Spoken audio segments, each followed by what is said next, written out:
Binaha ang ilang lugar sa Cotabato City. Pahirapan po ang pagdaan ng mga sasakyan dahil sa abot binti na taas ng baha sa Notre Dame Avenue. May malaking puno ring nabuwal dahil sa malakas na ulan at hangin sa barangay Dugong sa bayan naman ng Mulang sa Cotabato. Humambalang yan sa kalsada. Ang masamang panahon doon dahil sa thunderstorms ayon sa Pag-asa.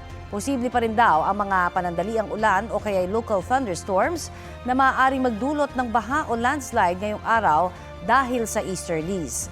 Ilang bahagi lamang po ng Palawan, Panay Island at Mindanao ang uulanin sa mga susunod na oras base sa rainfall forecast ng Metro Weather.